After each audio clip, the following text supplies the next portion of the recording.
Oi, eu sou a Melissa e hoje a gente vai começar mais um vídeo inspiração. O assunto de hoje eu quero falar um pouquinho dos meus estudos da Faculdade de Comunicação Social com habilitação em jornalismo. Agora eu estou estudando a disciplina de fotojornalismo. Eu entrei na Faculdade de Comunicação Social com habilitação em jornalismo no segundo semestre de 2013. Mas em 2016 eu bombei em algumas disciplinas, por vários motivos, trabalho, família, tudo. E ao invés de trancar a faculdade, eu preferi dar continuidade ao curso e concluir, fazer o TCC, a colação de grau e tudo. Então agora eu estou retornando à faculdade para poder eliminar as disciplinas pendentes. Na Unifacamp, a eliminação de disciplinas pendentes funciona assim. Nós temos que fazer tutoria aos sábados de manhã, recebemos um material para estudar em casa e depois de um mês nós fazemos um exame presencial com um professor. Neste semestre eu estou fazendo assessoria de imprensa, fotojornalismo e redação jornalística. Eu já estudei essas disciplinas, algumas eu reprovei em falta, eu estourei de falta. E outras eu deixei de entregar trabalho, de fazer prova e acabei bombando em nota. Eu tenho aqui a emenda da disciplina com a bibliografia completa, os critérios de avaliação, conteúdo programático e tudo mais. No caso do fotojornalismo, que é o que eu peguei para estudar essa semana, a emenda refere-se à fotografia como um processo histórico-social, origem e evolução da linguagem e da técnica fotográfica, processos de significação em relação forma-conteúdo, registro, reprodução e análise fotográfica, enquadramento, luz, composição, contraste, profundidade de campo, as novas tecnologias da produção da imagem fotográfica digital e a utilização jornalística da fotografia e a relação imagem fotográfica / texto no jornalismo contemporâneo. Se a gente for parar para pensar, a fotografia hoje, nós tivemos um avanço muito grande da tecnologia da fotografia em si, desde das máquinas, a forma de fotografar, a forma de armazenar conteúdo, até a impressão, a qualidade de impressão. E para quem trabalha com a fotografia digital, é bem diferente do que a gente tinha antigamente, Mas o ato de fotografar em si, o olhar, a forma de enquadrar, de pensar as cores e a composição da fotografia, isso nunca mudou, a técnica é a mesma. Nós tivemos grandes fotógrafos ontem e hoje que só se adaptaram à tecnologia e outros que surgiram com as novas tecnologias. Afinal, hoje todo mundo tem um celular com uma câmera fotográfica e consegue compor boas imagens para as redes sociais, especialmente. A selfie também não é assim tão nova, apesar de ter se popularizado com as redes sociais. Desde antigamente já se fazia autorretrato. No caso do fotojornalismo, o histórico da fotografia na imprensa, o fotojornalismo no mundo e no Brasil, práticas de fotojornalismo, utilização de equipamento, enquadramento, escolha de ângulo, problemas de iluminação, o retrato, a fotografia em ação, fotografia infantil, reportagem fotográfica e comparação de jornais, capas editoriais, análise de revistas. Eu tive todo esse conteúdo em sala de aula, inclusive acompanhando com vídeos, com recortes, edições antigas de jornais, de revistas. Foi muito legal. Se a gente parar para pensar agora, o que é o fotojornalismo? O jornalismo é o registro da verdade e é o ato de noticiar, de informar e de noticiar. A partir do momento que você está trabalhando com informação verídica, factual, você está fazendo jornalismo. A notícia são as pautas quentes, são as coisas mais atuais, mais urgentes, que precisam ser publicadas e noticiadas agora. Isso é notícia. Mas a gente também trabalha com pautas frias, pautas de gaveta, com arquivos, que é você fazer matérias, reportagens de coisas que não têm esse caráter emergencial. Então, como que entra o fotojornalismo nisso? Da mesma forma que a gente faz jornalismo escrevendo, fazendo um vídeo, criando um roteiro, uma ilustração, no caso dos chargistas, Nós também fazemos jornalismo com a fotografia. O fotojornalismo é isso, é você capturar o momento factual, real, que está acontecendo ali. Agora você ser uma testemunha presente, ocular do que está acontecendo e usar essa fotografia para noticiar, para reportar e para informar. Nós tivemos um crescimento da fotografia no Brasil, principalmente nos períodos de guerra, porque os fotógrafos eram muito necessários para informar as famílias o que estava acontecendo durante a guerra, quem estava vivo, quem tinha vindo a óbito. Então, o fotojornalismo ele foi muito importante, especialmente nesse período. Eu comecei a fotografar com essa Yashica 365mm. Isso foi especialmente nos anos 2000. Você vê como que é a abertura aqui da lente dela. Aqui é o flash. E aqui é onde encaixa o filme. Aqui é o compartimento para as pilhas. Depois, aos 18 anos, eu ganhei de presente essa Sony Cybershot de 16 megapixels. Isso aqui era um sonho adolescente, né? No caso, eu fiz 18 anos em 2012. Ela era muito leve e o número de megapixels, eu lembro que a gente dava muito valor nisso, né? Sendo que megapixels nada mais é a qualidade para impressão, da fotografia para impressão. Se a gente vai usar a fotografia só para os meios digitais, não tem necessidade de ela ter um número muito alto de megapixels. Ela tem esse display aqui e aqui o espaço para colocar a bateria.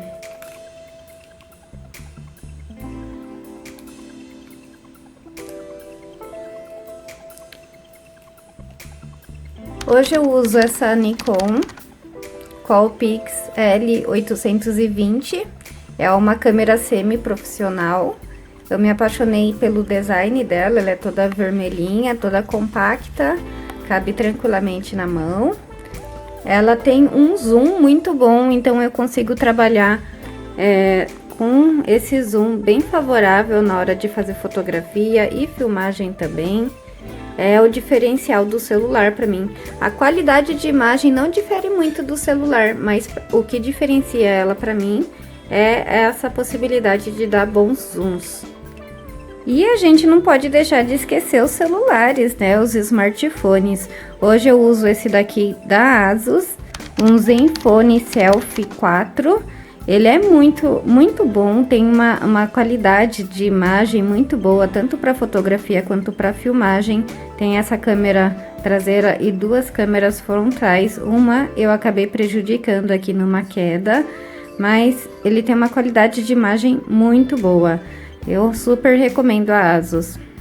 O meu TCC, a princípio, era para ter sido um livro-reportagem fotográfico, mas daí na época eu ainda não me sentia muito confiante para fazer fotografia, então eu optei em produzir um website, fazer um TCC de jornalismo na área de mídias digitais. O meu tema de preferência foi falar sobre dança, então foi um website multimídia sobre dança, com entrevistas, reportagens, matérias, notícias, tudo acerca do mundo da dança, em especial a dança tribal, o estilo tribal de dança do ventre. Se vocês quiserem ver alguns dos meus trabalhos fotográficos, eu vou deixar o link do meu Flickr aqui abaixo na descrição do vídeo. Ao longo desses anos eu trabalhei desde fotografia de eventos, ensaios fotográficos de pessoas ao ar livre, muita fotografia de objetos, de joias e também fotografias da natureza, de animais e tudo mais. Eu vou deixar aqui o link do meu Flickr e vocês podem analisar e depois vocês comentam comigo o que vocês acharam, o que vocês gostaram. Esse aqui é um super exemplo de um trabalho fotográfico impresso bem feito, chama Caixa de Sapato, vou mostrar aqui para vocês. Que é uma impressão fora do convencional pela Companhia da Foto. Ele foi impresso, olha só, em vários caderninhos, com o apoio do PROAC, e são vários encartes. É uma obra muito bonita, muito poética, e fica aí de inspiração para vocês produzirem os trabalhos de fotografia de vocês. O guia de fotografia digital foi um dos primeiros livros que eu li sobre fotografia e que me ajudou muito a fotografar melhor. Vou mostrar ele aqui um pouquinho para vocês. Então aqui pelo sumário nós já podemos ver que ele trabalha desde o básico, os temas, o que fotografar ao ar livre, tempo e espaço, quando e onde fotografar, também ao ar livre, técnicas, equipamentos e backup. E ainda terminando tem um glossário e sites úteis. Mas ele é um livro muito rico visualmente, ele tem muitas referências, fotografias de enquadramento, principalmente de composições. Ele é impresso numa ótima qualidade também, né? Você vê que ele é bem colorido. Aqui ele já começa falando das câmeras digitais compactas, pela vantagem de serem pequenas, portáteis e baratas. As Cybershots e uma que por enquanto é só um somo de consumo para mim, que seriam as câmeras digitais monoreflexes, que são maiores e mais caras, que permitem uma melhor qualidade de imagem e controles fotográficos mais avançados. Ela se divide, né, entre o corpo da câmera e a objetiva. A gente tem diferentes opções de objetivas. Aqui ele tem essa parte só explicando a diferença das objetivas. Então a gente tem as lentes zooms, as teleobjetivas, as lentes olho de peixe, a lente zoom grande angular e essa super teleobjetiva. As lentes padrões que vêm normalmente com as câmeras tem 35mm ou 50mm, que dá para fazer boas fotografias mais próximo. E aí entra na parte dos temas. Ai, que lindo!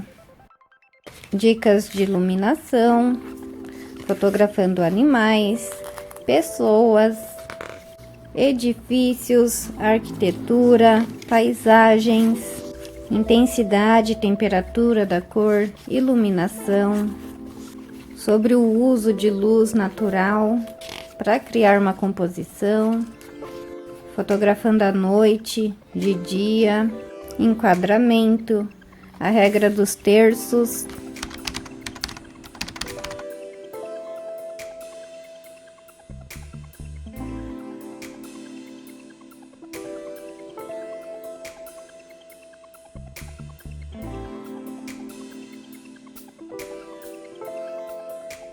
Quanto a maior abertura, mais nítido fica o objeto, né, que tá em cena, que tá em destaque. E quanto menor a abertura do ISO, mais fica esse efeito borrado aqui. E aí as câmeras profissionais a gente tem como regular isso manualmente, a gente controlar a abertura do ISO para conseguir o efeito desejado. E aí a bibliografia do professor me indicou mais alguns livros, né, para eu ler. 2 deles são esses daqui, tudo sobre fotografia, e o Guia Profissional de Fotojornalismo. Vou folhear aqui com vocês. Então, começando com esse, ele tem essa imagem bem chocante aqui na capa. Tem toda essa parte de equipamentos, máquinas, objetivas, revelação, impressão. E depois ele vem na segunda parte com o trabalho do fotógrafo, as diferentes áreas de trabalho, então notícia, moda, atualidades, publicidades, fotografia para colunas sociais e desporto, que seria atividades esportivas. E essa é a parte que eu achei mais interessante, a parte de ética, legendas, a seção de fotografia, utilização e a carreira de fotografia, trabalhar na imprensa, trabalhar de forma independente, o trabalho comercial, trabalhar para agências e para revistas, enfim, tem uma gama muito grande aí. Mas é preciso considerar que esse é um livro, se a gente for olhar aqui pela ficha catalográfica, primeira edição no Brasil foi em janeiro de 2002. Então, a gente tem que considerar que essa parte de equipamentos e até mesmo a ortografia, né? A ortografia antiga e muita coisa aqui já é informação defasada. Mas, tirando esses pormenores, é um livro muito bom que traz bastante informação abrangente do trabalho de fotografia, profissão de fotojornalismo e fotógrafo no geral, de uma forma geral. Ele também traz bastante referências de fotografias históricas. Então, começando aqui, o trabalho do fotógrafo. Então, moda, fotografia publicitária e fotografia esportiva. A importância aí principalmente no futebol, no basquete. E aqui ele tem uma série de dicas técnicas sobre composição e tudo que eu já falei do outro livro, né? Tons, cores, luz e sombra, né? Você saber fazer uso da iluminação natural na hora de fazer fotografia e as opções de iluminação artificial também. Utilização das fotografias na diagramação gráfica, principalmente, né? Aqui ele dá um super exemplo. Então, aqui no caso na vertical, na horizontal, e aqui a gente tem ainda o formato 1:1, que seria o que a gente usa para o Instagram, mas então várias possibilidades de enquadramento com uma mesma fotografia. E aí existe uma discussão muito plausível no fotojornalismo, que é até onde é ético a gente fazer uma edição fotográfica para melhorar a composição da imagem. Nesse caso aqui, causou uma certa estranheza, porque as pessoas apertam a mão direita e os casacos dos homens, antigamente, tem um bolso no peito no lado esquerdo. Então, acabou que gerou uma estranheza muito grande essa fotografia ao ser publicada, né? Tem que ter esse cuidado. Olha só como tá escrito. A parte de mídias digitais, ele fala que, olha o trabalho, que você tinha que revelar a fotografia e escanear para poder ter fotografia digital, né? Antes da fotografia digital. E esses eram os maquinários que eram utilizados. Muito bom, recomendo, viu?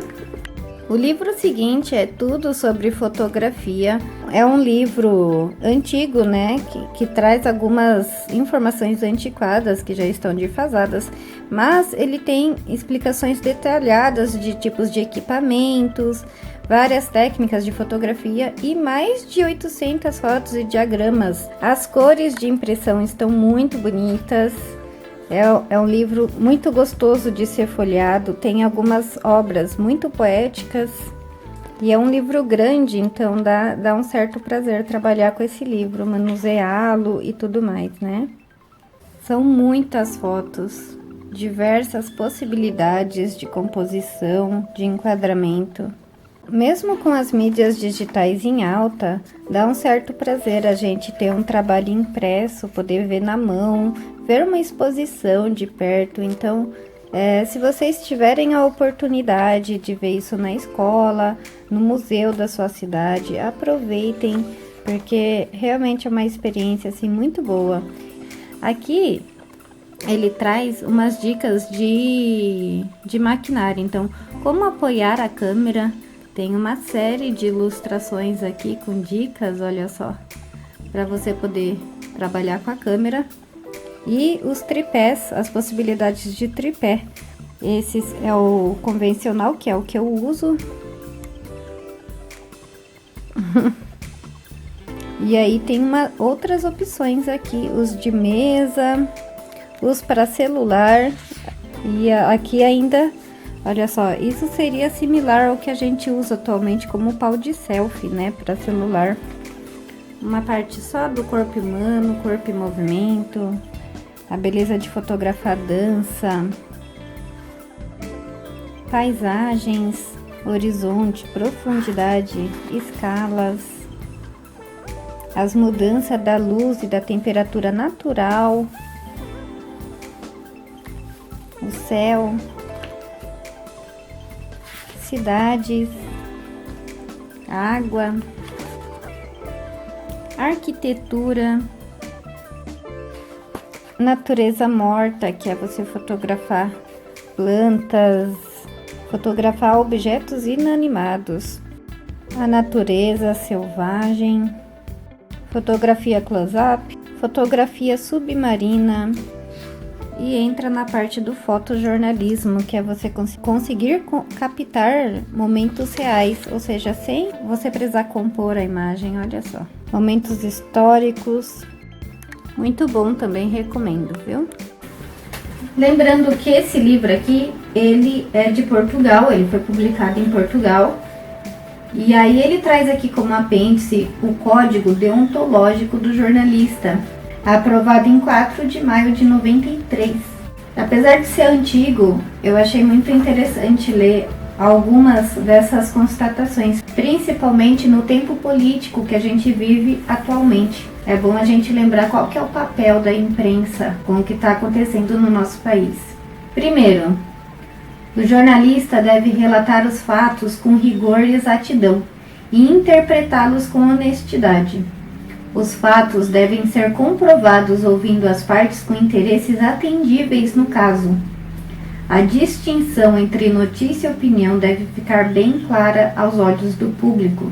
Significa você manter a imparcialidade da notícia e você dar voz de resposta para ambos os lados, para que o leitor, o espectador, a audiência, o público tomem as próprias conclusões, sem manipulação.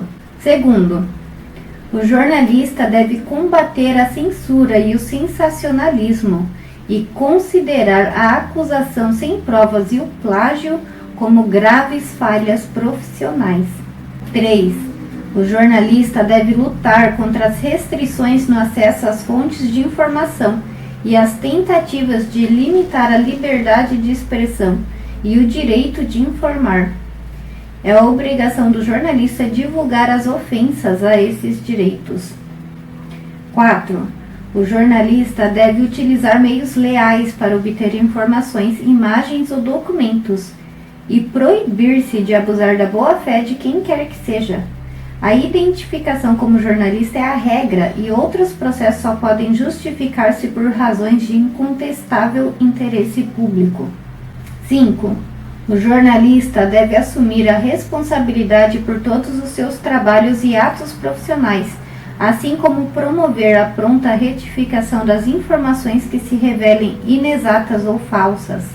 O jornalista deve também recusar atos que violentem a sua consciência. 6. O jornalista deve usar como critério fundamental a identificação das fontes. O jornalista não deve revelar, mesmo em juízo, as suas fontes confidenciais de informação, nem desrespeitar os compromissos assumidos, exceto se o tentarem usar para canalizar informações falsas. As opiniões devem ser sempre atribuídas. 7. O jornalista deve salvaguardar a presunção da inocência dos arguidos até a sentença transitar em julgado. O jornalista não deve identificar, direto ou indiretamente, as vítimas de crimes sexuais e os delinquentes menores de idade, assim como deve proibir-se de humilhar as pessoas ou perturbar a sua dor. 8. O jornalista deve rejeitar o tratamento discriminatório das pessoas em função da cor, raça, credos, nacionalidade ou sexo. Por cor e raça, a gente entende o negro, o branco, o pardo, o indígena, o oriental, né, de pele amarela, enfim. Qualquer tipo de preconceito que você pratica contra pessoas de outra cor ou raça, você está sendo racista. O racismo não é só para com os negros, também existe racismo com outras etnias. O credo seria as crenças das pessoas, as religiões das pessoas. Nós não temos só o cristianismo, o catolicismo, o evangélico, o protestantismo. Nós temos uma rica variedade de crenças e de religiões pelo mundo. E nós temos que respeitar as crenças do próximo, sabe? A gente tem que respeitar a forma como o outro pensa, no que ele acredita, e não condenar todo mundo que não é da mesma religião que a sua. A nacionalidade. A gente lida com preconceito no Brasil, não só com pessoas que vêm de outros países, mas muitas vezes com pessoas que vêm de outros estados. Então o paulista não lida bem com o carioca, que não lida bem com o nordestino. Como que a gente vai aceitar pessoas estrangeiras se a gente não aceita nem quem é do nosso próprio país, né? Muitas vezes a gente trata melhor quem vem de fora do que quem é daqui de dentro mesmo. Então isso é outra coisa pra gente pensar, não só a nacionalidade, mas a regionalidade, né? Agora acho que tá bem mais fácil falar a questão do sexo e do gênero. Tem mais informação sendo divulgada e propagada nas mídias digitais, mas ainda tem muita gente que faz confusão sobre esse assunto. Nós temos o sexo biológico, que é como a gente nasce, homem ou mulher, e a gente tem a identidade de gênero, que é o sexo com o qual a gente se identifica. Então eu posso nascer mulher e me identificar como homem, isso não significa que eu vou gostar de mulher, porque aí o interesse sexual é outro assunto. A pessoa pela qual você vai se sentir atraída, não importa se é homem, se é mulher, são seres humanos. E a gente não tem que condenar, novamente, a gente tem que respeitar os interesses pessoais das pessoas. Isso é muito pessoal, é muito íntimo. A não ser que você esteja na pele da pessoa, que você esteja vivendo o que aquela pessoa está vivendo, que você sente o que aquela pessoa está sentindo, você não tem direito algum de julgar. Então a gente sempre tem que se colocar no lugar do próximo, sabe? 9. O jornalista deve respeitar a privacidade dos cidadãos, exceto quando estiver em causa o interesse público ou a conduta do indivíduo contradiga manifestamente valores e princípios que publicamente defende. O jornalista obriga-se, antes de recolher informações e imagens, a atender às condições de serenidade, liberdade e responsabilidade das pessoas envolvidas. E 10. O jornalista deve recusar funções, tarefas e benefícios susceptíveis de comprometer o seu estatuto de independência, a sua integridade profissional. O jornalista deve valer-se da sua condição profissional para noticiar assuntos em que tenha interesses. E a gente não tem hoje em dia só jornalistas trabalhando em favor de agências, de jornais, de veículos de comunicação de grande porte. Nós temos aí jornalistas independentes que fazem história pelas redes sociais, no boca a boca, sabe? A gente não precisa estar por trás de uma marca. Ser um jornalista, de fato, não é só pela profissão e nem pelo estudo acadêmico. Tem muita gente fazendo o papel de jornalista, sendo porta-voz das pessoas da sociedade, sem necessariamente ter estudado, ter se vinculado a um sindicato. Quem você acompanha nas redes sociais? O que essas pessoas falam? Você se sente manipulado? Você ouve todos os lados de uma mesma história antes de julgar? Fica isso aí pra gente refletir um pouquinho.